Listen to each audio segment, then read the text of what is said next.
Hey basketball guys, we have news. Let's go to more Los Angeles Lakers news, but first don't forget to subscribe to the channel and leave your like.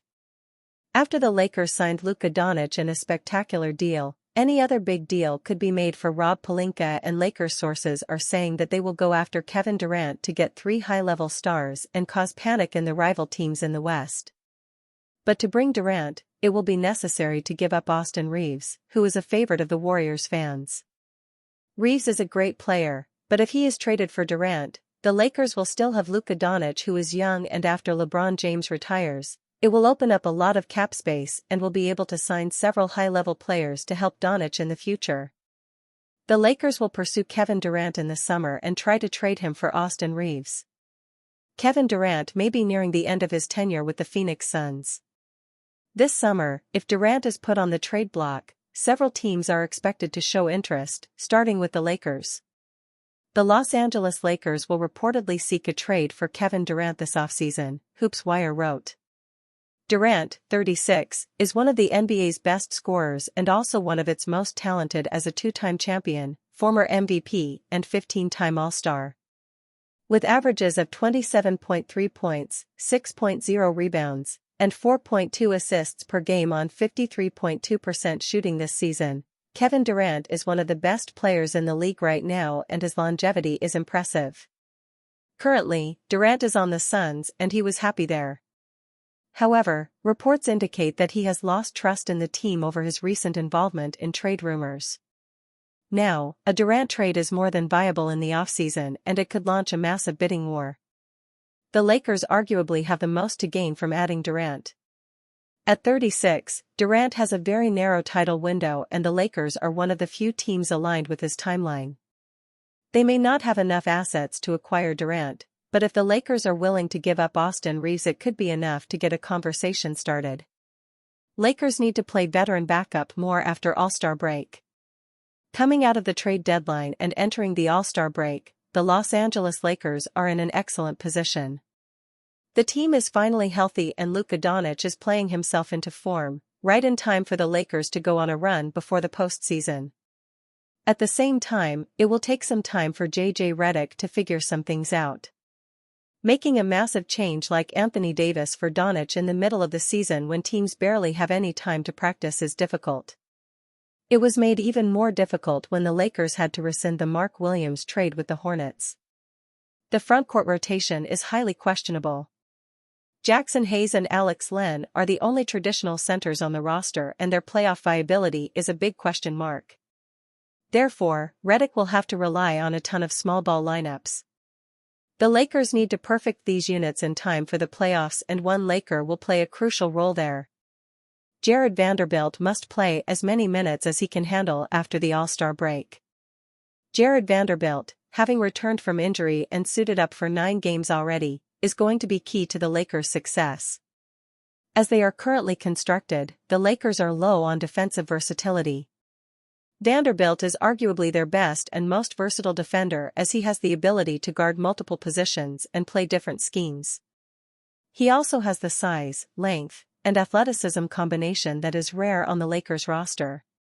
Vanderbilt is an offensive liability, but playing next to Austin Reaves, LeBron James, and Luka Doncic will certainly diminish those deficiencies. His lack of shooting and scoring is less of a problem if he is playing center. He also allows Redick to switch everything defensively, which could help the Lakers punch above their weight on that end of the floor. Since his return, Vondo has played 16.6 minutes per game. Once he ramps up his workload, he should play as many minutes as he can handle. Playing Vanderbilt over 20 minutes per game at the expense of Hayes and Len would likely benefit the Lakers in the final 2 months of the regular season. Luka could extend LeBron's career, but he's also his Lakers replacement. In a perfect world, Doncic would extend James' career by taking a significant amount of pressure off of him as a playmaker and scorer. James would thus be able to take a more measured approach to the regular season, preserving his health and limiting the wear and tear he endures before the playoffs. Once James decides to retire from the NBA, the Lakers would have already transitioned to Doncic as the franchise player and could thus aim to sustain their excellence. Even if Doncic and James never quite find their on-court chemistry, however, the trade was still a success. James is incomparable, but at 40 years of age, there simply isn't a precedent for how much longer he'll be able to play at this level.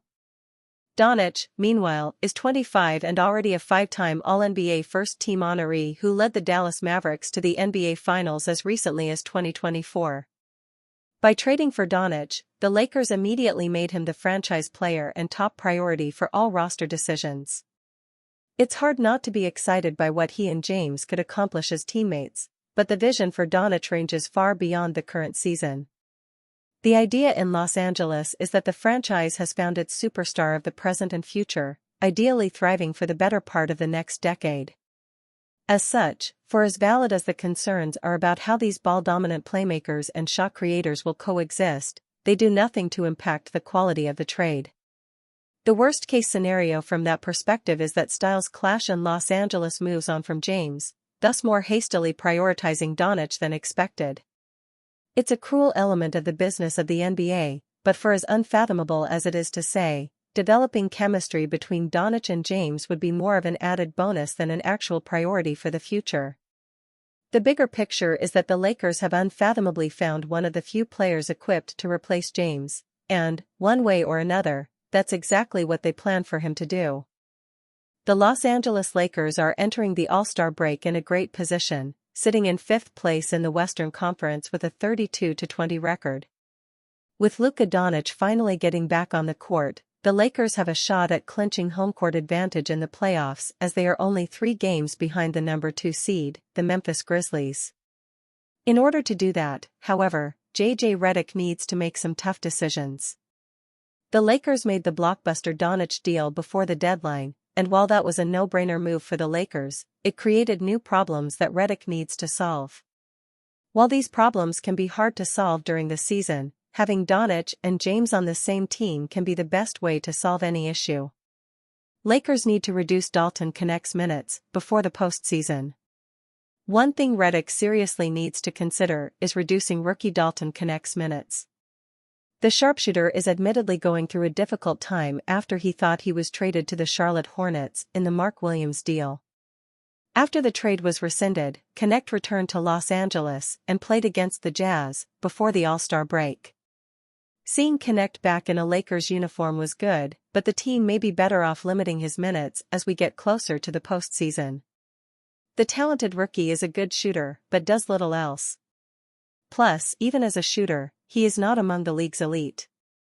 36% from downtown on 4.5 attempts per game is fine, but not enough to make up for his deficiencies in other areas. His defensive deficiencies are especially a problem. Considering the fact that the Lakers don't have a good defensive center anymore, they have to be as solid as possible on the perimeter. Luka Doncic and Austin Reaves can cause enough problems there that the Lakers can't afford to play another defensive liability like Connect. Throughout the season, the Lakers have been plus 5.3 points per 100 possessions better with Connect off the floor than with him on, per cleaning the glass. The defense has especially struggled in those minutes, putting up a 118.9 defensive rating. To maximize their chances of being a serious championship contender, the Lakers need to put as much defense as possible around Doncic and LeBron James. Connect, unfortunately, doesn't fit that bill.